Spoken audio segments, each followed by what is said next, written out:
கிருஷ்ணனை நீராட்டி அதுக்கப்புறம் அவன் தலையை வாரி விட்டு கோல் கொண்டு வான்னு காகத்தை கூப்பிட்டு பூச்சூட்டி விட்டு திருவந்தி காப்பு சேர்த்து இப்ப கிருஷ்ணனை பள்ளி கொள்ள செய்து விட்டாள் பெரியாழ்வார் யசோதை. கிருஷ்ணனும் நிம்மதியாக உறங்குகிறான். அதை பார்த்த சந்தோஷம். பெரியாழ்வார் யசோதையும் தூங்கிட்டா. அடுத்த நாள் காலை பொழுது விடுகிறது. கதிரவன் குணதிசை சிகரம் வந்தடைந்தான். கனவீரோள் அகன்றது காலையும் பொழுதாய். பெரியாழ்வார் யசோதை முழிச்சுக்கிறா. அப்பா, நேத்து ராத்திரி நம்ம குழந்தை கிருஷ்ணன் நன்னா தூங்கியிருப்பான் அப்படின்னு எதிர்பார்த்துன்னு முழிச்சுன்னு பார்த்தா கிருஷ்ணனை காணும். எங்கடா போனான் கிருஷ்ணான்னு தெரியல. பெரியாழ்வார் யசோதை தேடுறாளாம். கிருஷ்ணா கிருஷ்ணா கிருஷ்ணா வீடு நடுக்க தேடின்னு இருக்கா. அதுக்குள்ள வாசல்ல இருந்து ஒரு குரல் கேட்டுதான். யசோதா யசோதா யசோதான்னு ஒரு குரல். யாரா அது? காலங்காத்தால நம்மள வந்து கூப்பிடுறாளே. பெரியாழ்வார் யசோதை வெளியில வந்தா. பார்த்தா வாசல்ல ஒரு சில கோபிகைகள், ஆய்ச்சிகள், ஆயர்குல பெண்கள் நின்று இருக்கா. யசோதைய அவதான் கூப்பிட்டு இருக்கா. நம்ம பெரியாழ்வார் யசோதை கேட்டாலாம், சொல்லுங்கம்மா என்ன விஷயம்னா.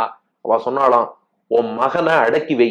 விடியற் காலையில எங்க வீட்டுக்குள்ள பூந்து வெண்ணைய திருடி வெண்ணப்பானைய தூக்கி கல்லுல போட்டு உடைச்சு இல்லாத லீலையெல்லாம் பண்ணியிருக்கான். இன்னொத்தி சொல்றா, எங்க வீட்டுல வந்து பழங்கள் பலகாரங்கள் எல்லாத்தையும் சாப்பிட்டு போயிட்டான். இன்னொத்தி சொன்னா, என் வீட்டுல பொண்ணு கையில அணிஞ்சிட்டு இருந்த தங்க வளையல கட்டின்னு போயிட்டான். இன்னொத்தி சொல்றா, தொட்டில்ல தூங்கிட்டு இருந்த குழந்தைய கிள்ளிட்டு போயிட்டான்.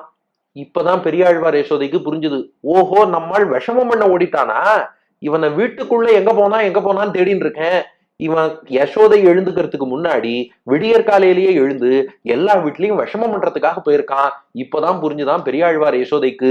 இப்ப முதல் பெண் பெரியாழ்வார் யசோதையிடம் புகார் சொல்கிறாள். யசோதை சொன்னாலாம், நானும் கிருஷ்ணனைத்தான் தேடின்னு இருக்கேன். அவ சொன்னாலாம், உன் வீட்டுல தேடினா எப்படி கிடைப்பான், எங்க வீட்டுல தேடினாதான் கிடைப்பான் சொல்கிறாள். ஒரு கோபிகை கிருஷ்ணனை பத்தி புகார் சொல்லுவா. வெண்ணையெல்லாம் மொத்தமா விழுங்கி சாப்பிட்டுட்டு வெறும் பாத்திரத்தை கல்லுல போட்டு உடைச்சு அந்த சத்தத்தை கேட்டு ஆனந்தப்படுறானே.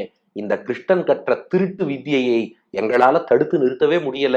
யசோதா, நீதாம்மா எப்படியாவது தடுத்து நிறுத்தணும். புண் காயத்துல புளிய கொண்டு வந்து கரைச்சி ஊற்றுவது போல இப்படி எங்களை எல்லாம் துன்புறுத்தும் விதமான தீமைகள் நிறைய செய்யறான்.